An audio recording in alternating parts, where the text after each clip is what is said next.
Hello बच्चों, आशा करता हूँ कि आप बहुत ही अच्छे होंगे। 10th क्लास हिस्ट्री का फर्स्ट चैप्टर का यूरोप में राष्ट्रवाद का ही क्वेश्चन है, जो लघु उत्तरीय, अति लघु उत्तरीय दोनों मिक्सिंग है। ये क्वेश्चन पूछे जाने की बहुत संभावना है, 100% आने की संभावना है, जो आपको इस वीडियो से जो क्वेश्चन आप देख रहे हैं उससे ज़रूर टकराएगा। क्योंकि हम लाते ही ऐसा है वीडियो जो उसमें आएगा ही, टक्कर देगा ही।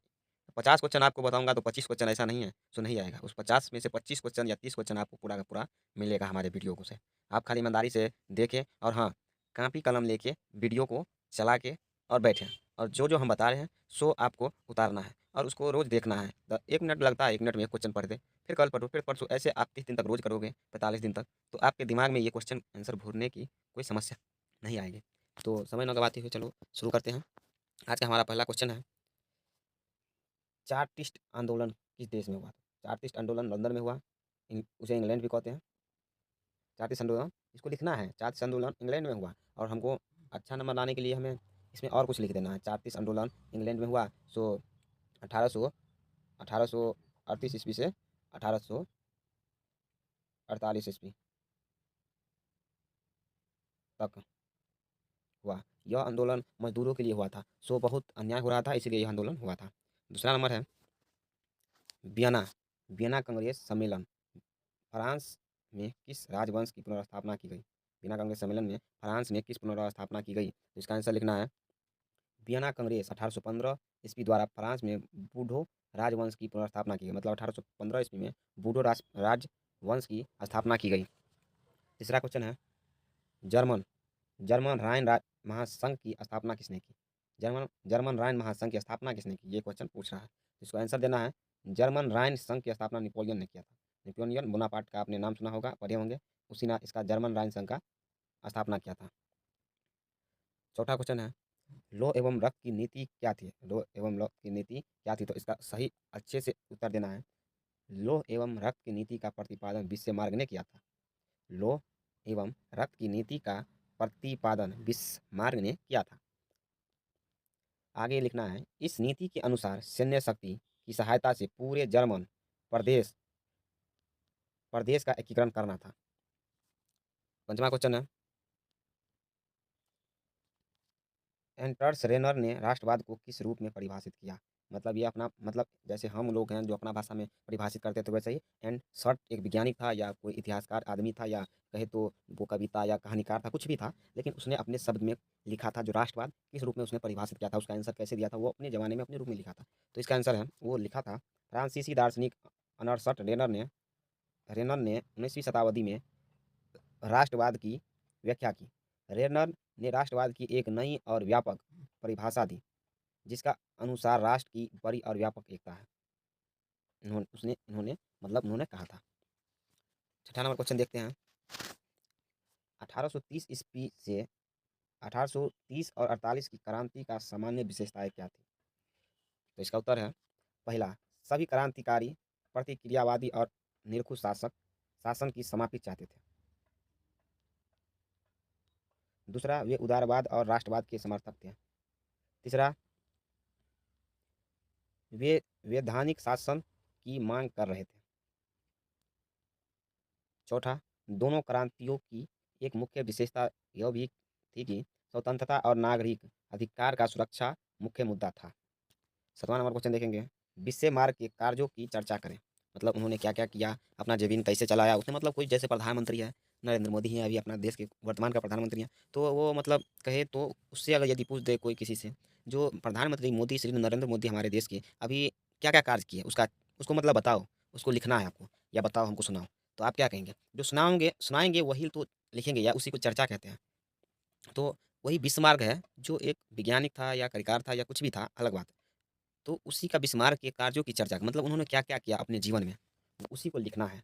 तो उन्होंने जर्मन के एकीकरण में बिस्मार्क उसने जर्मन के एकीकरण में बिस्मार्क महत्वपूर्ण भूमिका थी। मतलब जर्मन के एकीकरण में बिस्मार्क की महत्वपूर्ण भूमिका थी। मतलब वो बहुत बहुत ही नज़दीकी आदमी थे जर्मन के एकीकरण के समय। वह विख्यात राष्ट्रवादी और कूटनीतिज्ञ थे। वह राष्ट्रवादी और कूटनीतिज्ञ भी थे। फ्रैंकफर्ट संसद में उसने भाग लिया था। उसने फ्रैंकफर्ट के संसद में भी भाग लिया था।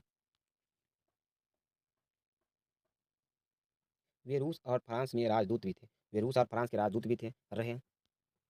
1862 में वो पर्सा का चांसलर बना। 1862 में पर्सा देश का वो चांसलर मतलब मान अध्यक्ष बना।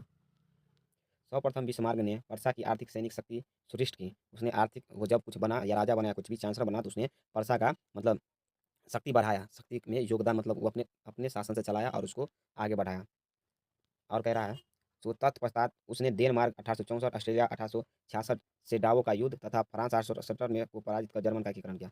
ये मतलब ऐसे मतलब बिस्मार्क थे जो उसने डेनमार्क 1864, ऑस्ट्रेलिया 1866 से डावो का युद्ध तथा फ्रांस 1870 सीडान का युद्ध को मतलब वो तीनों युद्ध को जीता और जर्मनी का एकीकरण किया।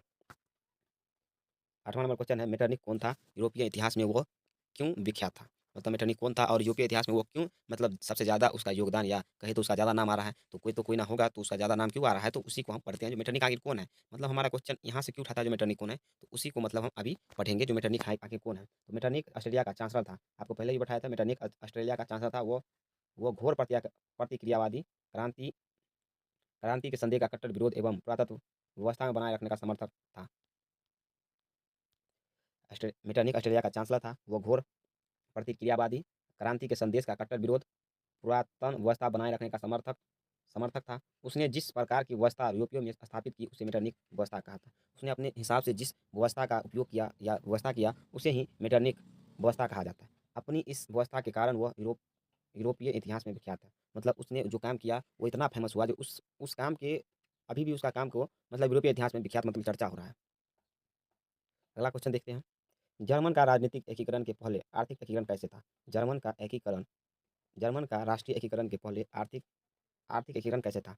तो इसका आंसर है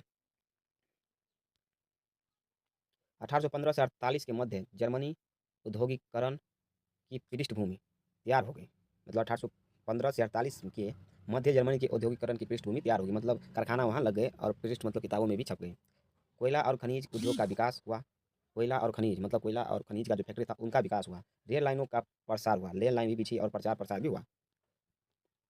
1834 में वर्षा की पहल पर जोलवेराइन शुल्क संघ की स्थापना की गई। मतलब पहल पर मतलब वर्षा के कहने पर जोलवेरिन शुल्क संघ की स्थापना 1834 में की गई। इस प्रकार जर्मन का राजनीतिक एकीकरण के पहले आर्थिक एकीकरण हुआ। इसी प्रकार मतलब जर्मन के राजनीतिक एकीकरण के पहले आर्थिक एकीकरण हुआ। अगला क्वेश्चन है वियना वियना कांग्रेस की क्या उपलब्धियाँ थी? तो इसका आंसर है वियना कांग्रेस की मुख्य उपलब्धियाँ थी। मुख्य इसको लिखना मुख्य उपलब्धि नेपोलियन द्वारा पराजित राजवंशों की पुनर्स्थापना का प्रयास किया गया। फ्रांस और स्पेन में बूढ़े राजवंश का फिर स्थापित किया गया। मतलब फिर से बूढ़े राष्ट्रवाद का स्थापित किया गया बिना कांग्रेस में। फ्रांस और स्पेन को बूढ़े राजवंश को फिर किया गया। फ्रांस में लुई 18वां का राज गद्दी सौंपी गई। फ्रांस में लुई 18वीं को राजगद्दी सौंपी गई। इटली में ऑस्ट्रेलिया राज परिवार को सत्ता सौंपी गई। इटली में ऑस्ट्रेलिया राज परिवार को सौंपी गई उसी समय। और नेपोलियन द्वारा स्थापित 39 राज्यों का जर्मन महासंघ को भंग नहीं किया गया। नेपोलियन द्वारा 39 महासंघों को भंग नहीं किया गया। और इस प्रकार वियना अवस्था द्वारा यूरोपीय राजनीतिक परिवर्तन का पुरानी सत्ता को बहाल किया गया। कहे तो मतलब वियना ऐसा था जो इटली में भी उसी समय ऑस्ट्रेलिया परिवार को राजगद्दी सौंपी गई और लुईस 18वां को राजगद्दी सौंपी गई फ्रांस में उसी समय। तो नेपोलियन द्वारा स्थापित 39 राज्यों का जर्मन महासंघ का भंग नहीं किया गया। मतलब 39 राज्यों को महासंघ को उसी समय भंग नहीं किया गया। और इस प्रकार वियना अवस्था द्वारा यूरोप में राजनीतिक परिवर्तन का कर पुरानी सत्ता का बहाल किया गया। तो आशा करता हूँ बच्चों आप लोग समझे होंगे अच्छे से। अगर समझे हैं तो आप कमेंट करें, कोई भी गलती या न समझ में आए तो हमें बताएं, हम आपको उससे भी बेहतरीन तरीके से बताएंगे। तो आशा करता हूँ कि आप समझे होंगे और समझे हैं तो चैनल सब्सक्राइब और लाइक कर दें। और मतलब अपने दोस्तों को भी मतलब बताएं कि यहाँ पे AR एजुकेशन चैनल है तो वहाँ से हम पढ़ते हैं, अच्छा मतलब पढ़ाता है। ये सब अपने दोस्तों को भी बताएं, दोस्त महिम जो भी हो आपके आस पड़ोस बच्चे होंगे उन्हें भी बताएं। तो ठीक है, मिलते हैं अगली वीडियो में।